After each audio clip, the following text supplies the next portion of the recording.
Juta kali ini kita insya Allah bisa dilaksanakan pada tanggal 15, 16, dan 17 Oktober 2021. Jadi kegiatan Juta ini merupakan kegiatan internasional sebetulnya. Jadi Scout internasional dalam hal ini lewat kuartir nasional memberikan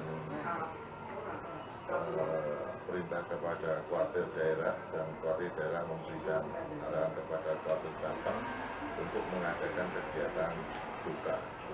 Jadi sebenarnya Juta ini adalah kegiatan pramuka. Kegiatan pramuka dalam rangka saling mengenal satu sama lain. Kebetulan karena internasional itu yang dipakai amatir, sehingga di Indonesia orari adalah sebagai pendamping.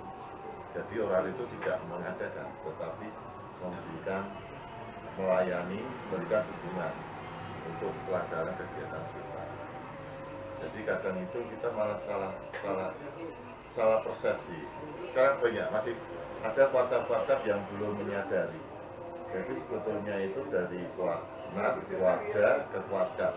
Nah, dari Kuartab ke orari untuk minta bantuan kegiatan.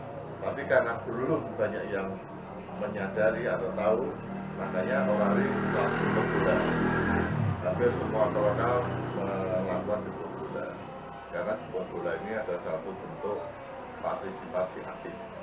Nanti kalau tidak ada jemput bola susah. Karena mereka kadang tahu kita mau kemana, ada kegiatan ini, tapi bingung. Tapi dengan kita jemput bola, nah, terjadi situasi. Dan itu banyak. Sampai hari ini aja, sekarang ini tanggal 8 masih ada 17 DKC yang sudah mendaftar. Tapi dari warga. Tapi secara organisasi, orlok-orlok semua sudah menjalankan koordinasi. Hanya dalam pelaksananya tidak warga dan budet yang ada di bawahnya bisa kuaran atau budet teritorial. Jadi seperti itu. Kalau Mas Ton mungkin ada dari sesuatu lah. Ya, pengalaman dari juta-juta yang sudah terselenggara, ya pasang surut Pak Nur. Memang tergantung aktivator di Kuarcap atau Kuarnas bahkan atau Kuarda juga. Kalau mereka orang-orang yang duduk di dalam kepengurusan itu mampu menerjemahkan segala kegiatan yang mereka adakan. Dan sebetulnya Juta ini kan suatu event tahunan yang diselenggarakan oleh kepanduan ya Scouting Internasional, sudah menjadi event tahunan. Kemudian di masing-masing daerah tentu perkembangannya akan berbeda tergantung dari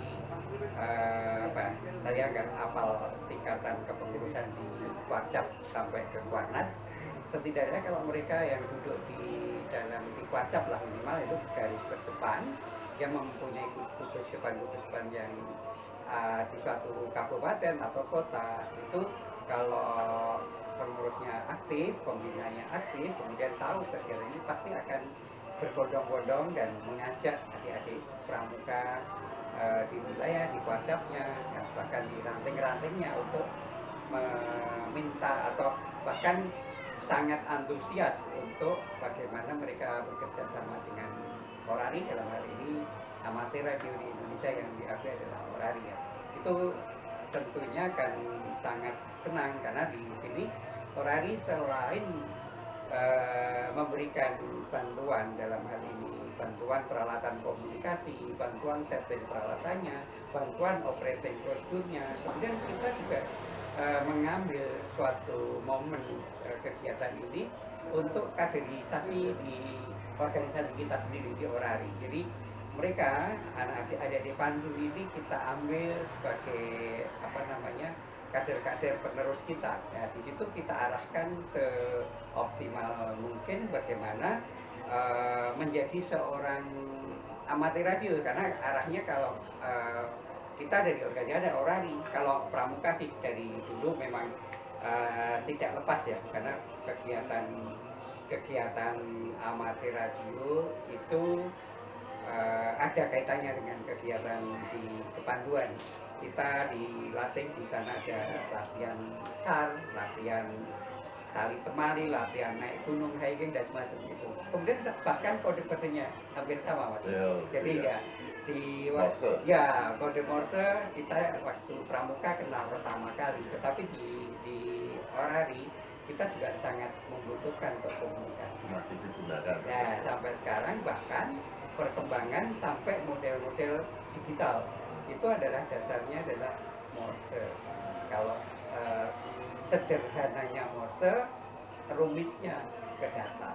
Kira-kira begitu Pak. Jadi ya kita sambut baiklah kegiatan ini untuk ke dalam organisasi kita sendiri, juga terutama masyarakat yang suka kepanduan juga akan menerima dampak positif dari kegiatan ini. Dan mungkin itu yang cukup menarik. Gimana menurut perkembangan Pak Nur, adik-adik pramuka itu kan saya sendiri sudah jauh atau jarang mengikuti itu. Oke, sekarang bagus jadi anak-anak pramuka sekarang itu di Kota Salatiga itu aktif. Jadi dia aktif ada di search and rescue-nya, saya sering lihat itu di blognya ada, di apa media juga banyak mereka aktif. Nah, dengan mereka aktif di search and rescue maupun rescue-nya, itu kan kita bisa membantu. Jadi membantu mereka tentang bagaimana membuat emergency setup untuk kegiatan komunikasi. Jadi kalau semuanya dalam keadaan darurat, butuh komunikasi keluar, lah itu adalah di sana kita membantu mereka bagaimana men-setup emergency yang bagus. Nah, dengan begitu artinya kita ada dua. Jadi misi untuk internal organisasi ada, misi untuk kegiatan kemanusiaannya juga. Tapi yang jelas penting pembinaan ini Pak Tan ya. Iya. Ya. Dengan sebetulnya di amatir radio itu sendiri ya, pembinaan itu tidak terbatas pada suatu ruang atau organisasi yang mengatur bahwa kita pengurus harus mendoktrin anak buahnya, anggotanya untuk belajar itu dia muncul dari yang masing-masing, karena sekarang sarana sangat banyak ya. Kita googling ada materi-materi tentang amatir radio, materi-materi tentang teknik, tentang perkembangan teknologi, dan itu bisa diterapkan.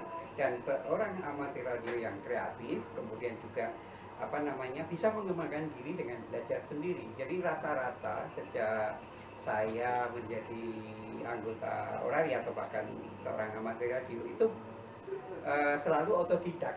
Jadi belajar dari diri sendiri.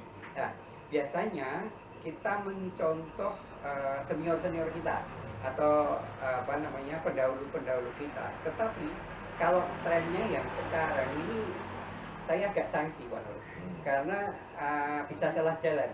Banyak teman-teman yang meremehkan bahwa ini hanyalah kegiatan hobi. Bagaimana hobi kok serius sekali, hobi kok. Tetapi kita tidak bisa lepas itu, karena kita berhobi, kita diwadahi suatu organisasi itu diatur oleh peraturan perundang-undangan. Pak Nur sendiri sebagai pengurus orari tentu paham, dan kita wajib orari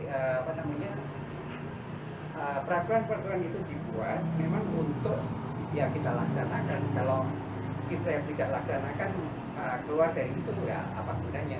Kan di situ. Nah, panutan-panutan yang kita muncul di belakangan ini tuh kadang-kadang rancu ya. Jadi hobi itu ya sesuka-suka yang jalankan gitu.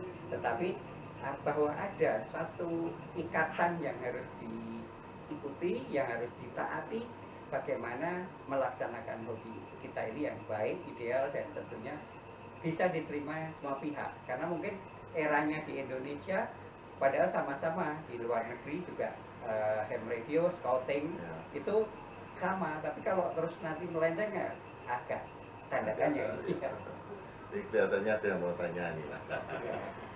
Gimana Pak Mil? Ya Pak Nur, terima kasih atas kesempatannya.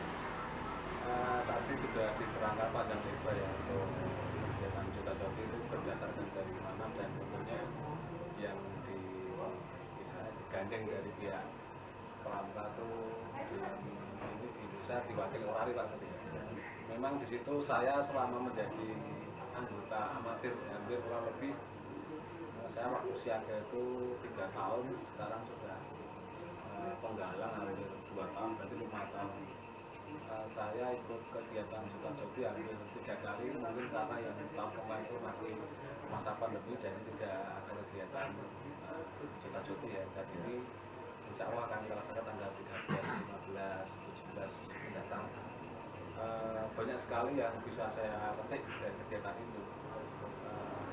Dari seorang amatir sendiri ada hal positif yang akan kita petik, dan dari adik-adik pun juga mungkin ada hal-hal yang mereka sendiri ada minat untuk bergabung ke amatir, atau mungkin ada hal yang tentunya menarik mereka. Karena kalau mengingat anak-anak muda sekarang itu, kita kalau disuruh mainan radio, pasang anten yang itu kayak sudah itu buat apa kan, karena memang sekarang ya sudah zaman digital, orang pakai HP sudah bisa istilahnya tahu informasi dari semua penduduknya ya.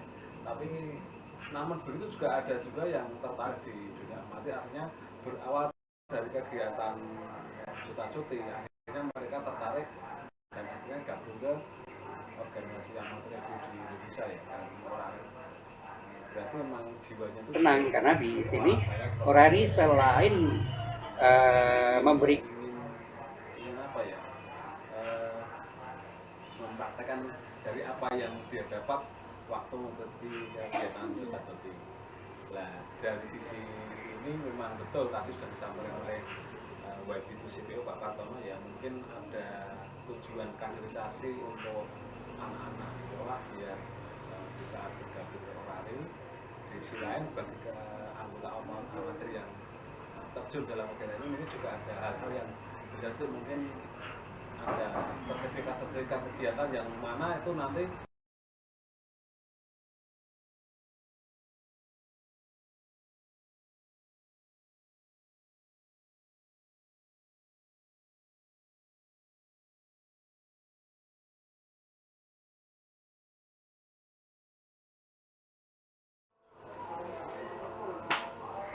ya. Jadi kegiatan Juta kali ini kita